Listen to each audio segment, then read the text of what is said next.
बिस्मिल्लाहिर्रहमानिर्रहीम अल्लाहुम्मा सल्लि अला मुहम्मदिन अब्दिक व रसूलिक वल मोमिनीन वल मोमिनात वल मुस्लिमीन वल मुस्लिमात। सरकार दो आलम सल्लल्लाहु अलैहि वसल्लम और औलिया कराम के मकामात के ऊपर बातें हो रही हैं। हुजूर सल्लल्लाहु अलैहि वसल्लम के अंदर आसार बशरियत का होना भी मूजिब कमाल था कि जितने भी बशरी इंसानों के अंदर सिफ़तें हैं, क़ुव्वतें हैं, महसूसात हैं, हिस्से हैं, उनमें भी वो जो इंसानों में होते उसमें उनको कमाल हासिल था। और आप में आसार बशरियत, अगर आप में आसार बशरियत न होते तो फिर कुफ़ार की तकलीफ़ों पर सब्र करना ज़्यादा मूजिब कमाल न होता। जो उनको तकालीफ पहुँची थी दुनिया में और जो साबिरीन के दर्जे हैं, अगर वो हिस्सी न हो, तकलीफ़ महसूस न हो तो वो कोई कमाल नहीं होता। इस मसले में ज़्यादा तफसील मैंने इसलिए की कि शायद किसी को बाज़ मग़लूबुल हाल औलिया के वाक़यात सुनकर और ये देख कर कि उनको तकलीफ़ रसां वाक़यात से तकलीफ़ ही न होती थी, ये शुबह हो जाए कि हालत अकमल है, तो वो खूब समझ लें कि ये हालत अकमल नहीं है, यानी बहुत कमाल है, यानी उनको कि वो तकलीफ़ के ऊपर कोई अपना जो है ना रद्द अमल नहीं दिखाया, रिएक्शन नहीं दिखाया। एक दफ़ा हज़रत उमर बिन ख़त्ताब रज़ियल्लाहु अन्हु को बुखार हो, तो बुखार में जैसे मुंह से आवाज़ें निकलती, उफ हा हाय, तो साथ तीमारदारी करने वाले साथी ने, सहाबी ने कहा कि अब या अमीरुल मोमिनीन आप भी, तो कहा कि क्या मैं अल्लाह मियाँ को अपनी पहलवानी दिखाऊं। ये वो कमालात हैं कि हिस्से भी मौजूद हैं और तकलीफ़ भी है, उस पर सब्र भी है, तो ये ज़्यादा कामिल चीज़ है बनिस्बत उसके कि उनकी हिस्स ख़त्म हो जाए, मग़लूबुल हाल हो जाए, उसकी परवाह न करें। ये शुबह हो जाए कि हालत अकमल है तो वो खूब समझ ले कि ये हालत अकमल नहीं, बल्कि अकमल हालत है कि आसार बशरिया मौजूद है, इंसानी सारे तकाज़े मौजूद हैं, जवानी भी है, आँखें भी हैं, मिलान भी है, और फिर वो आँखों को नीचे करे, ये कमाल है। फिर उन पर काबू याफ्ता हो, और ज़ाहिर है कि जिस शख्स में बशरियत के साथ लताफ़त कामिल होगी, यानी उसको शरीयत की सारे मेयार भी होंगे और रूह भी उसका पाक हो, तो लतीफ़ वो शरीयत के अहकाम का इदराक भी हो, उसको नागवार बातों से तकलीफ़ ज़्यादा होगी। जैसे कि जनाब रसूलुल्लाह सल्लल्लाहु अलैहि वसल्लम या हज़रत उमर बिन ख़त्ताब की मैं वाक़या सुना चुका, और इसी तरह औलिया में मिर्ज़ा मज़हर जान जाना रहमतुल्लाह के वाक़यात कि उनको बहुत तकलीफ़ हो जाती थी और वो सब्र करते थे। चूँकि हमारे हुज़ूर सल्लल्लाहु अलैहि वसल्लम में कमालात नबूवत के साथ लताफ़त भी सब अम्बिया से ज़्यादा कामिल थी। इसी के ऊपर सारी पीछे बहस आई है कि नूह अलैहिस्सलाम 950 साल तक वो, तो उनको तो ज़्यादा अज़ियत हुई, और हुज़ूर सल्लल्लाहु अलैहि वसल्लम की हदीस पीछे आई है कि किसी को इतनी अज़ियत नहीं दी गई जितने मुझे दिए गए है, तो उसके ऊपर फरमाया कि उनकी 23 साल नबूवत में तकलीफ़ें उठानी पड़े, उसको 950 साल।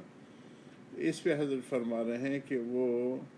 कमालात नबूवत के साथ लताफ़त भी सब अम्बिया से ज़्यादा कामिल थी, बहुत ज़्यादा उनके हिस्से जो थी। और जैसे कि मौलाना मज़हर जाना की बताए हैं कि करीब के औलिया में उनको बहुत ज़्यादा तकलीफ़ होती थी, जो चीज़ शरीयत के हुक्म से हट जाती थी, इसलिए आपको सबसे ज़्यादा अज़ियत पहुँची। حضور صلی اللہ علیہ وسلم کو۔ اب دوسری علت آپ کو اذیت کی عرض کرتا ہوں، جو نظر غیر سے معلوم ہوتی ہے، گو وہ بھی نصوص ہی سے مفہوم ہے۔ ان واقعات اور ان حدیث میں نظر کریں تو یہ چیز محسوس ہوتی ہے، اور نصوص چونکہ قرآن اور حدیث میں جو چیزیں آتی ہیں ان کو نص کہتے ہیں، تو یعنی ساری چیزیں ریفرنس سے معلوم ہوتی ہیں، گو قدرے استنباط کی حاجت ہے کہ اس کو ڈیرائیو کرنے کے لیے یا اس سے اصل مقصد نکالنے کے لیے کچھ سمجھ کی، فہم کی اور کچھ اصولوں کی حاجت ہے۔ اور یہی وہ بات ہے جس کے متعلق شروع میں کہا تھا کہ نظر غیر سے آپ کی اصلی تکلیف روحانی تھی، وہ یہ ہے کہ آپ کو امت کے ساتھ شفقت بے حد تھی۔ جسمانی تکلیف سے زیادہ جو ہوتی ہے وہ روحانی تکلیف ہوتی ہے، تو حضور صلی اللہ علیہ وسلم کو روحانی تکلیف اس لیے زیادہ تھی کہ آپ کو امت کے حال کے اوپر بے حد شفقت تھی، جو شاید ہی کسی میں ہو، اور اس میں کمال تھا حضور صلی اللہ علیہ وسلم کو دیگر انبیاء کی نسبت، جو جا بجا آیات سے بھی معلوم ہے، قرآن میں بھی اس کا ذکر ہے۔ ایک آیت کا مفہوم میرے ذہن میں آ رہا ہے، اللہ کمی کوتاہی سے بچائے، کہ کیا اپنے آپ کو آپ صدمے اور غم میں، ہلاکت میں ڈال دیں گے کہ اگر یہ ہدایت کی طرف نہ آئے، تو اتنی شفقت تھی۔ اور پھر اس کے دو درجے، ایک تو اپنی امت کے مطلق تکلیف سے قلق، کہ ان کو افسوس ہوتا تھا، یہ تو منصوص ہے، یہ تو نص سے قرآن سے بھی ثابت ہے، اور دوسرا درجہ یہ ہے کہ وہ تکلیف میرے سبب سے ہو کہ وہ بھی میری تکذیب کریں اور معذب ہوں، کہ حضور صلی اللہ علیہ وسلم کی نبوت کا وہ انکار کریں، قرآن کی تعلیمات جو حضرت پہنچاتے تھے اس کا انکار کریں، جھٹلائیں، میری تکذیب کریں، جھٹلائیں اور معذب ہوں، اس پہ ان کو عذاب ہو۔ تو اس تصور سے بھی حضور صلی اللہ علیہ وسلم کو تکلیف ہوتی تھی، گویا میری وجہ سے ان کو عذاب ہوگا۔ آپ صلی اللہ علیہ وسلم پر پہاڑ سے زیادہ گراں تھا یہ کہ کیوں نہیں مانتے، اور اسی کے جو میں نے قرآن کی پیچھے آیت کا ترجمہ سنا دیا، وہ یہ درجہ محتاج استنباط ہے کہ اس کو اگر ہم ان ساری چیزوں سے، کہ ایک تو ظاہری تکلیف ہے، ایک شریعت سے ہٹ کے وہ تکلیف ہے، ایک وہ جو جھٹلاتے تھے معاذ اللہ حضور صلی اللہ علیہ وسلم کو اور اس کی نبوت کو اور قرآن کو، تو اس سے حضرت فرماتے کہ ان کو اور زیادہ گراں ہوتا تھا کہ میری وجہ سے یہ تکلیف اور جہنم میں جائیں گے۔ آگے حدیثوں میں یہ تصریح ہے، مان تکم رسول اللہ صلی اللہ علیہ وسلم لنفسہ فی شیء قط، کہ حضور نے اپنے نفس کا کبھی کسی سے بدلہ نہیں لیا، وہ جو تکالیف پہنچاتے تھے اس تکلیف کا بدلہ نہیں لیا۔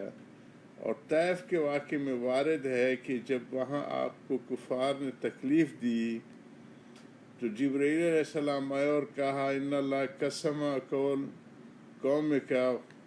وما رد علیک، اور یہ کہا کہ یہ پہاڑوں کا فرشتہ حاضر ہے، آپ اس کو جو حکم دیں گے عمل کرے گا۔ خود اس فرشتے نے عرض کیا کہ میں ان پہاڑوں کے درمیان دبا دوں، آپ نے فرمایا بل ارجو ان